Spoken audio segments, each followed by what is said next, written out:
Wilhelm Gustloff, 5 Mayıs 1937 yılında Hamburg limanında Nazi marşları eşliğinde denize indirilmiş olan bir Nazi kruz gemisidir.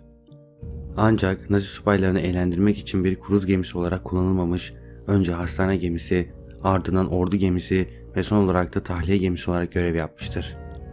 30 Ocak 1945 tarihinde bir tahliye görevi sırasında Sovyet S-13 denizaltısı tarafından torpidolarla batırılmış, tahminen 5000 çocuk ve genç olmak üzere 9600 kişi ölmüştür.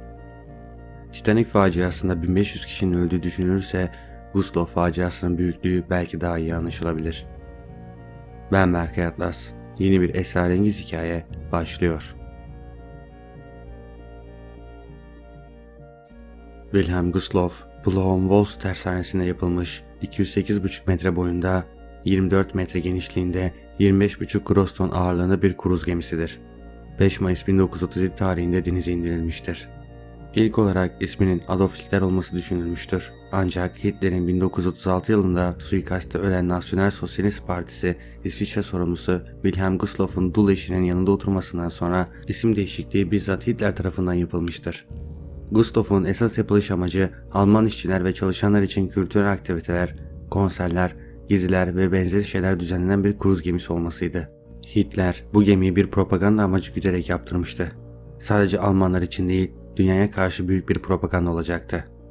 Gemide her kamera, her alan, her dinlenme, izlenme, oturma alanı eşitti. Kesinlikle sınıfsal, rütbesel bir ayrım gözlenmemişti. Yapımından itibaren gemi 10 aylık süre boyunca tüm Alman halkına kruz gemisi olarak hizmet verdi. Harika konser salonları, havuzu, tiyatrosu, barları Almanlara inanılmaz zamanlar yaşattı.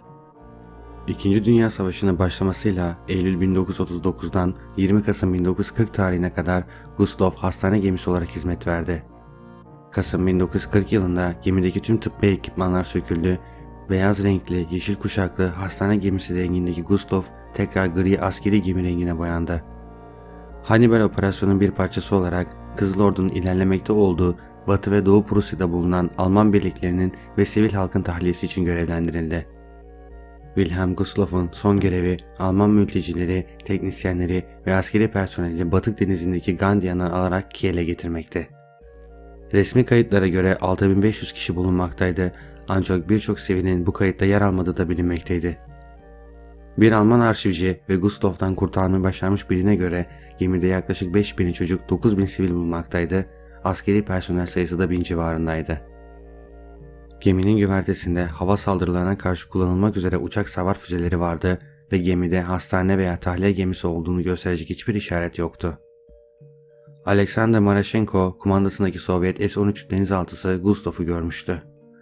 Gustloff'un yanında ona eşlik eden bir hücum bot olması, gemide herhangi bir işaret bulunmaması, güvertesinde siyah bulundurmaması ve benzeri gibi sebeplerden Gustloff askeri gemi olarak düşünüldü ve 3 torpido ile vuruldu. Aslında 4 torpido atılmıştı ama biri yanlış ateşleme sebebiyle Sovyet askerleri tarafından imha edildi. Gemide bulunan filikalardan sadece bir tanesi denize indirilebildi. Baltık Denizi normalde bu mevsimde 4 derece olurdu, ancak o gece -12 ila -10 derece arasındaydı. Ölümlerin çoğu torpidolar yüzünden ve buz gibi Baltık Denizi'nin sularında boğulmalardan kaynaklandı. İlk panik sırasında insanların birbirini ezmesi, düşmesi, yuvarlanması sonucunda da daha büyük kayıplar yaşandı. Vurulduktan 40 dakika sonra Gustloff yan yattı. Alman kuvvetleri 1252 kişiyi kurtardı, ne yazık ki bunların çoğunluğu erkekti. Çocuk ve kadınlar kurtulmayı başaramamıştı.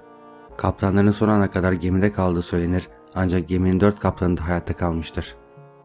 Tahmini olarak gemide 10.600 kişinin 9.400 ölmüştür. Gustloff'u batıran aynı S-13 denizaltısı 10 gün sonra başka bir Alman gemisini daha batırmış, o olayda da 3000 kişi hayatını kaybetmiştir. Sovyetler geminin SS subaylarını taşıdığı yönünde propaganda yapmış, gemiyi vuran S-13 kaptanının önce rütbeleri sökülmüş, sonra itibarı iade edilmiştir. 1990 yılında Gorbaçov ölmüş olan S-13 kaptanına Sovyet Kahramanlık Madalyası vermiştir. Netice olarak 1912'de Titanic faciasından çok daha büyük, hatta tek geminin karıştığı en büyük deniz faciası Wilhelm Gustloff'un batırılmasıdır. 2003 yılında New York Times gazetesi tarafından basılan röportajlarda Wilhelm Gustloff trajedisi bir savaş suçudur. Korkunç bir olaydır. Ancak savaşın bir sonucudur. Savaşın korkunç bir sonucu denmiştir. Ben Berkay Atlas. Videoyu beğendiyseniz kanala abone olmayı ve bildirim çanını açmayı unutmayın.